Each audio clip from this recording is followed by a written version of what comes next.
ಮಿಥುನ ರಾಶಿ ಉದ್ಯೋಗದಲ್ಲಿ ಪ್ರಗತಿ, ನಾನಾ ವಿಷಯದಲ್ಲಿ ಬಡ್ತಿ, ಬೇರೆ ಬೇರೆ ಕೆಲಸ ಸಿಗ್ತಕ್ಕಂಥದ್ದು ಒಂದು ರೀತಿಯ ಬಡ್ತಿಯೇ ಆಗ್ತದೆ.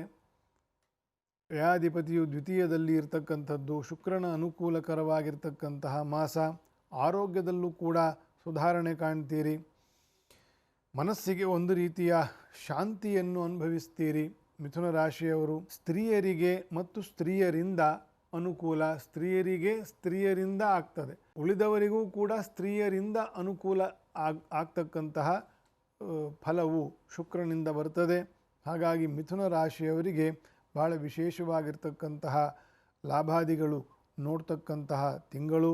ತೃತೀಯದಲ್ಲಿರ್ತಕ್ಕಂತಹ ಕುಜನು ಚತುರ್ಥದಲ್ಲಿ ಹೋಗುವುದರಿಂದ ಸ್ವಲ್ಪ ಹೊಸ ವ್ಯವಸ್ಥೆ, ಹೊಸ ವ್ಯಾಪಾರ, ಮನೆಗಿನೇ ಅನುಕೂಲ, ಬೇರೆ ಚೇಂಜ್ ಮಾಡ್ತಕ್ಕಂಥದ್ದು, ಸೈಟು ಅದು ಇದು ತಗೊಳ್ತಕ್ಕಂಥದ್ದು, ಹೊಸ ಮನೆಗೆ ಪ್ರಯತ್ನ ಮಾಡ್ತಕ್ಕಂಥದ್ದು, ಇಂಥದ್ದು ಕೂಡ ಅನೇಕರಿಗೆ ನಡೀತಕ್ಕಂತಹ ಸಾಧ್ಯತೆ ಇರೋದು. ನೀವು ಕೂಡ ಗೌರಿ ಗಣೇಶವನ್ನೆಲ್ಲರೂ ಮಾಡ್ತೀರಿ ಪೂಜೆಯನ್ನು. ಅದಲ್ಲದೆ ಈ ತಿಂಗಳು ಸೆಪ್ಟೆಂಬರ್ನಲ್ಲಿ ಇರತಕ್ಕಂತಹ ಪಿತೃಪಕ್ಷದಲ್ಲಿ ನಿಮ್ಮ ಪಿತೃವರ್ಗದಲ್ಲಿರ್ತಕ್ಕಂತಹ ಕಾರ್ಯವನ್ನು ಆಯಾ ದಿನದಲ್ಲಿ ಶ್ರದ್ಧೆಯಿಂದ ಮಾಡ್ತಕ್ಕಂಥದ್ದು. ಕ್ಷೇತ್ರಗಳಿಗೆ ಹೋಗಿ ಕೂಡ ಮಾಡುವಂಥ ಯೋಗಗಳಿದ್ದರೆ, ನಿಮಗೆ ಅನುಕೂಲ ಇದ್ದರೆ ನಿಮ್ಮ ಅಪ್ಪ ಅಮ್ಮನನ್ನು ಕರ್ಕೊಂಡು ಹೋಗಿ ಉಡುಪಿ, ಕಾವೇರಿ, ಶ್ರೀರಂಗನಾಥ ಮತ್ತು ಗೋಕರ್ಣ ಅಲ್ಲಿ ಕೂಡ ಹೋಗಿ ಪಿತೃಪೂಜೆಗಳನ್ನೆಲ್ಲ ಮಾಡಿಕೊಂಡು ಬರೋ ಸಂಪ್ರದಾಯ ಇದೆ. ಅನುಕೂಲ ಇದ್ದರೆ ಅಲ್ಲೂ ಹೋಗಿ ಬನ್ನಿ, ಅಲ್ಲಿ ಹೋಗಿ ಮಾಡಿ ನಮಸ್ಕಾರ ಮಾಡಿ ಬನ್ನಿ. ಪಿತೃಶಾಂತಿಗಳನ್ನು ಮಿಥುನ ರಾಶಿಯವರಿಗೆ ಮಾತ್ರ ಹೇಳ್ತಾ ಇಲ್ಲ, ಎಲ್ಲ ಜನರೂ ಪಿತೃಪೂಜೆಯನ್ನು ಮಾಡ್ತಕ್ಕಂತಹ ಪಕ್ಷ ಇರೋದರಿಂದ ಹೇಳ್ತಾ ಇರೋದು. ಮಂಗಲ್ಯ ಕಾರ್ಯಗಳು ನಡೀತದೆ. ಬೇಕಾದಷ್ಟು ಸಂಚಾರಕ್ಕೆ ಬೇಕಾಗಿರುವಂಥ ಕೆಲಸ ಕಾರ್ಯಗಳು ಕೂಡ ಆಗ್ತದೆ. ಆರೋಗ್ಯವೂ ಕೂಡ ತಕ್ಕ ಮಟ್ಟಿಗೆ ಏನು ತೊಂದರೆ ಅಂತ ಏನು ಇಲ್ಲ. ಈ ತಿಂಗಳಲ್ಲಿ ಧೈರ್ಯವಾಗಿ ಮುಂದೆ ಹೋಗಬಹುದು. ಮಿಥುನ ರಾಶಿ ಉದ್ಯೋಗದಲ್ಲಿ ಪ್ರಗತಿ, ನಾನಾ ವಿಷಯದಲ್ಲಿ ಬಡ್ತಿ, ಬೇರೆ ಬೇರೆ ಕೆಲಸ ಸಿಗ್ತಕ್ಕಂಥದ್ದು ಒಂದು ರೀತಿಯ ಬಡ್ತಿಯೇ ಆಗ್ತದೆ. ವ್ಯಾಧಿಪತಿಯು ದ್ವಿತೀಯದಲ್ಲಿ ಇರತಕ್ಕಂಥದ್ದು, ಶುಕ್ರನ ಅನುಕೂಲಕರವಾಗಿರ್ತಕ್ಕಂತಹ ಮಾಸ. ಆರೋಗ್ಯದಲ್ಲೂ ಕೂಡ ಸುಧಾರಣೆ ಕಾಣ್ತೀರಿ. ಮನಸ್ಸಿಗೆ ಒಂದು ರೀತಿಯ ಶಾಂತಿಯನ್ನು ಅನುಭವಿಸ್ತೀರಿ. ಮಿಥುನ ರಾಶಿಯವರು ಸ್ತ್ರೀಯರಿಗೆ ಮತ್ತು ಸ್ತ್ರೀಯರಿಂದ ಅನುಕೂಲ, ಸ್ತ್ರೀಯರಿಂದ ಆಗ್ತದೆ. ಉಳಿದವರಿಗೂ ಕೂಡ ಸ್ತ್ರೀಯರಿಂದ ಅನುಕೂಲ ಆಗ್ತಕ್ಕಂತಹ ಫಲವು ಶುಕ್ರನಿಂದ ಬರ್ತದೆ. ಹಾಗಾಗಿ ಮಿಥುನ ರಾಶಿಯವರಿಗೆ ಬಹಳ ವಿಶೇಷವಾಗಿರ್ತಕ್ಕಂತಹ ಲಾಭಾದಿಗಳು ನೋಡ್ತಕ್ಕಂತಹ ತಿಂಗಳು. ತೃತೀಯದಲ್ಲಿರ್ತಕ್ಕಂತಹ ಕುಜನು ಚತುರ್ಥದಲ್ಲಿ ಹೋಗುವುದರಿಂದ ಸ್ವಲ್ಪ ಹೊಸ ವ್ಯವಸ್ಥೆ, ಹೊಸ ವ್ಯಾಪಾರ, ಮನೆಗಿನೇ ಅನುಕೂಲ, ಬೇರೆ ಚೇಂಜ್ ಮಾಡ್ತಕ್ಕಂಥದ್ದು, ಸೈಟು ಅದು ಇದು ತಗೊಳ್ತಕ್ಕಂಥದ್ದು, ಹೊಸ ಮನೆಗೆ ಪ್ರಯತ್ನ ಮಾಡ್ತಕ್ಕಂಥದ್ದು, ಇಂಥದ್ದು ಕೂಡ ಅನೇಕರಿಗೆ ನಡೀತಕ್ಕಂತಹ ಸಾಧ್ಯತೆ ಇರೋದು. ನೀವು ಕೂಡ ಗೌರಿ ಗಣೇಶವನ್ನೆಲ್ಲರೂ ಮಾಡ್ತೀರಿ ಪೂಜೆಯನ್ನು.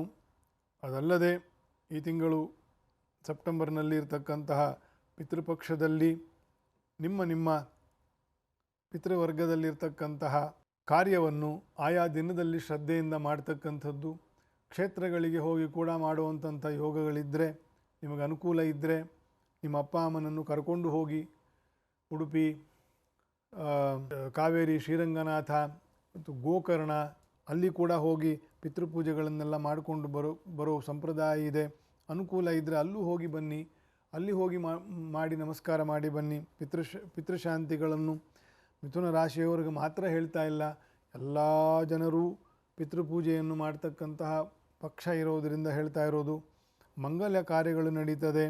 ಬೇಕಾದಷ್ಟು ಸಂಚಾರಕ್ಕೆ ಬೇಕಾಗಿರುವಂಥ ಕೆಲಸ ಕಾರ್ಯಗಳು ಕೂಡ ಆಗ್ತದೆ.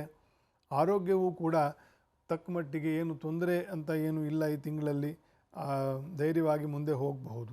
ಮಿಥುನ ರಾಶಿ ಉದ್ಯೋಗದಲ್ಲಿ ಪ್ರಗತಿ, ನಾನಾ ವಿಷಯದಲ್ಲಿ ಬಡ್ತಿ, ಬೇರೆ ಬೇರೆ ಕೆಲಸ ಸಿಗ್ತಕ್ಕಂಥದ್ದು ಒಂದು ರೀತಿಯ ಬಡ್ತಿಯೇ ಆಗ್ತದೆ.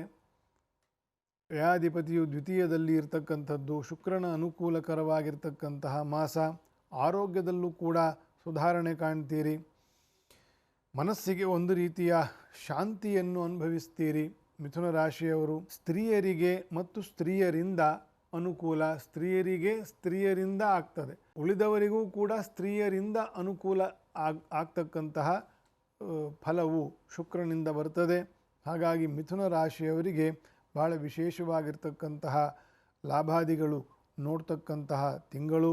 ತೃತೀಯದಲ್ಲಿರ್ತಕ್ಕಂತಹ ಕುಜನು ಚತುರ್ಥದಲ್ಲಿ ಹೋಗುವುದರಿಂದ ಸ್ವಲ್ಪ ಹೊಸ ವ್ಯವಸ್ಥೆ, ಹೊಸ ವ್ಯಾಪಾರ, ಮನೆಗಿನೇ ಅನುಕೂಲ, ಬೇರೆ ಚೇಂಜ್ ಮಾಡ್ತಕ್ಕಂಥದ್ದು, ಸೈಟು ಅದು ಇದು ತಗೊಳ್ತಕ್ಕಂಥದ್ದು, ಹೊಸ ಮನೆಗೆ ಪ್ರಯತ್ನ ಮಾಡ್ತಕ್ಕಂಥದ್ದು, ಇಂಥದ್ದು ಕೂಡ ಅನೇಕರಿಗೆ ನಡೀತಕ್ಕಂತಹ ಸಾಧ್ಯತೆ ಇರೋದು. ನೀವು ಕೂಡ ಗೌರಿ ಗಣೇಶವನ್ನೆಲ್ಲರೂ ಮಾಡೇ ಮಾಡ್ತೀರಿ ಪೂಜೆಯನ್ನು. ಅದಲ್ಲದೆ ಈ ತಿಂಗಳು ಸೆಪ್ಟೆಂಬರ್ನಲ್ಲಿ ಇರತಕ್ಕಂತಹ ಪಿತೃಪಕ್ಷದಲ್ಲಿ ನಿಮ್ಮ ಪಿತೃವರ್ಗದಲ್ಲಿರ್ತಕ್ಕಂತಹ ಕಾರ್ಯವನ್ನು ಆಯಾ ದಿನದಲ್ಲಿ ಶ್ರದ್ಧೆಯಿಂದ ಮಾಡ್ತಕ್ಕಂಥದ್ದು, ಕ್ಷೇತ್ರಗಳಿಗೆ ಹೋಗಿ ಕೂಡ ಮಾಡುವಂಥ ಯೋಗಗಳಿದ್ದರೆ, ನಿಮಗೆ ಅನುಕೂಲ ಇದ್ದರೆ ನಿಮ್ಮ ಅಪ್ಪ ಅಮ್ಮನನ್ನು ಕರ್ಕೊಂಡು ಹೋಗಿ ಉಡುಪಿ, ಕಾವೇರಿ, ಶ್ರೀರಂಗನಾಥ ಮತ್ತು ಗೋಕರ್ಣ ಅಲ್ಲಿ ಕೂಡ ಹೋಗಿ ಪಿತೃಪೂಜೆಗಳನ್ನೆಲ್ಲ ಮಾಡಿಕೊಂಡು ಬರೋ ಸಂಪ್ರದಾಯ ಇದೆ. ಅನುಕೂಲ ಇದ್ದರೆ ಅಲ್ಲೂ ಹೋಗಿ ಬನ್ನಿ, ಅಲ್ಲಿ ಹೋಗಿ ಮಾಡಿ ನಮಸ್ಕಾರ ಮಾಡಿ ಬನ್ನಿ. ಪಿತೃಶಾಂತಿಗಳನ್ನು ಮಿಥುನ ರಾಶಿಯವರಿಗೆ ಮಾತ್ರ ಹೇಳ್ತಾ ಇಲ್ಲ, ಎಲ್ಲ ಜನರೂ ಪಿತೃಪೂಜೆಯನ್ನು ಮಾಡ್ತಕ್ಕಂತಹ ಪಕ್ಷ ಇರೋದರಿಂದ ಹೇಳ್ತಾ ಇರೋದು. ಮಂಗಲ ಕಾರ್ಯಗಳು ನಡೀತದೆ. ಬೇಕಾದಷ್ಟು ಸಂಚಾರಕ್ಕೆ ಬೇಕಾಗಿರುವಂಥ ಕೆಲಸ ಕಾರ್ಯಗಳು ಕೂಡ ಆಗ್ತದೆ. ಆರೋಗ್ಯವೂ ಕೂಡ ತಕ್ಕ ಮಟ್ಟಿಗೆ ಏನು ತೊಂದರೆ ಅಂತ ಏನು ಇಲ್ಲ ಈ ತಿಂಗಳಲ್ಲಿ. ಧೈರ್ಯವಾಗಿ ಮುಂದೆ ಹೋಗಬಹುದು.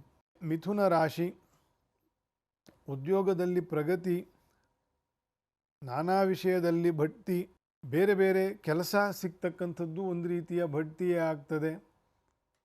ವ್ಯಾಧಿಪತಿಯು ದ್ವಿತೀಯದಲ್ಲಿ ಇರ್ತಕ್ಕಂಥದ್ದು, ಶುಕ್ರನ ಅನುಕೂಲಕರವಾಗಿರ್ತಕ್ಕಂತಹ ಮಾಸ. ಆರೋಗ್ಯದಲ್ಲೂ ಕೂಡ ಸುಧಾರಣೆ ಕಾಣ್ತೀರಿ. ಮನಸ್ಸಿಗೆ ಒಂದು ರೀತಿಯ ಶಾಂತಿಯನ್ನು ಅನುಭವಿಸ್ತೀರಿ ಮಿಥುನ ರಾಶಿಯವರು. ಸ್ತ್ರೀಯರಿಗೆ ಮತ್ತು ಸ್ತ್ರೀಯರಿಂದ ಅನುಕೂಲ, ಸ್ತ್ರೀಯರಿಗೆ ಸ್ತ್ರೀಯರಿಂದ ಆಗ್ತದೆ. ಉಳಿದವರಿಗೂ ಕೂಡ ಸ್ತ್ರೀಯರಿಂದ ಅನುಕೂಲ ಆಗ್ತಕ್ಕಂತಹ ಫಲವು ಶುಕ್ರನಿಂದ ಬರ್ತದೆ. ಹಾಗಾಗಿ ಮಿಥುನ ರಾಶಿಯವರಿಗೆ ಭಾಳ ವಿಶೇಷವಾಗಿರ್ತಕ್ಕಂತಹ ಲಾಭಾದಿಗಳು ನೋಡ್ತಕ್ಕಂತಹ ತಿಂಗಳು. ತೃತೀಯದಲ್ಲಿರ್ತಕ್ಕಂತಹ ಕುಜನು ಚತುರ್ಥದಲ್ಲಿ ಹೋಗುವುದರಿಂದ ಸ್ವಲ್ಪ ಹೊಸ ವ್ಯವಸ್ಥೆ, ಹೊಸ ವ್ಯಾಪಾರ, ಮನೆಗಿನೇ ಅನುಕೂಲ, ಬೇರೆ ಚೇಂಜ್ ಮಾಡ್ತಕ್ಕಂಥದ್ದು, ಸೈಟು ಅದು ಇದು ತಗೊಳ್ತಕ್ಕಂಥದ್ದು, ಹೊಸ ಮನೆಗೆ ಪ್ರಯತ್ನ ಮಾಡ್ತಕ್ಕಂಥದ್ದು, ಇಂಥದ್ದು ಕೂಡ ಅನೇಕರಿಗೆ ನಡೀತಕ್ಕಂತಹ ಸಾಧ್ಯತೆ ಇರೋದು. ನೀವು ಕೂಡ ಗೌರಿ ಗಣೇಶವನ್ನೆಲ್ಲರೂ ಮಾಡೇ ಮಾಡ್ತೀರಿ ಪೂಜೆಯನ್ನು. ಅದಲ್ಲದೆ ಈ ತಿಂಗಳು ಸೆಪ್ಟೆಂಬರ್ನಲ್ಲಿ ಇರತಕ್ಕಂತಹ ಪಿತೃಪಕ್ಷದಲ್ಲಿ ನಿಮ್ಮ ಪಿತೃವರ್ಗದಲ್ಲಿರ್ತಕ್ಕಂತಹ ಕಾರ್ಯವನ್ನು ಆಯಾ ದಿನದಲ್ಲಿ ಶ್ರದ್ಧೆಯಿಂದ ಮಾಡ್ತಕ್ಕಂಥದ್ದು, ಕ್ಷೇತ್ರಗಳಿಗೆ ಹೋಗಿ ಕೂಡ ಮಾಡುವಂಥ ಯೋಗಗಳಿದ್ದರೆ, ನಿಮಗೆ ಅನುಕೂಲ ಇದ್ದರೆ ನಿಮ್ಮ ಅಪ್ಪ ಅಮ್ಮನನ್ನು ಕರ್ಕೊಂಡು ಹೋಗಿ ಉಡುಪಿ, ಕಾವೇರಿ, ಶ್ರೀರಂಗನಾಥ ಮತ್ತು ಗೋಕರ್ಣ ಅಲ್ಲಿ ಕೂಡ ಹೋಗಿ ಪಿತೃಪೂಜೆಗಳನ್ನೆಲ್ಲ ಮಾಡಿಕೊಂಡು ಬರೋ ಸಂಪ್ರದಾಯ ಇದೆ. ಅನುಕೂಲ ಇದ್ದರೆ ಅಲ್ಲೂ ಹೋಗಿ ಬನ್ನಿ, ಅಲ್ಲಿ ಹೋಗಿ ಮಾಡಿ ನಮಸ್ಕಾರ ಮಾಡಿ ಬನ್ನಿ. ಪಿತೃಶಾಂತಿಗಳನ್ನು ಮಿಥುನ ರಾಶಿಯವರಿಗೆ ಮಾತ್ರ ಹೇಳ್ತಾ ಇಲ್ಲ, ಎಲ್ಲ ಜನರೂ ಪಿತೃಪೂಜೆಯನ್ನು ಮಾಡ್ತಕ್ಕಂತಹ ಪಕ್ಷ ಇರೋದರಿಂದ ಹೇಳ್ತಾ ಇರೋದು. ಮಂಗಲ ಕಾರ್ಯಗಳು ನಡೀತದೆ. ಬೇಕಾದಷ್ಟು ಸಂಚಾರಕ್ಕೆ ಬೇಕಾಗಿರುವಂಥ ಕೆಲಸ ಕಾರ್ಯಗಳು ಕೂಡ ಆಗ್ತದೆ. ಆರೋಗ್ಯವೂ ಕೂಡ ತಕ್ಕ ಮಟ್ಟಿಗೆ ಏನು ತೊಂದರೆ ಅಂತ ಏನು ಇಲ್ಲ ಈ ತಿಂಗಳಲ್ಲಿ. ಧೈರ್ಯವಾಗಿ ಮುಂದೆ ಹೋಗಬಹುದು.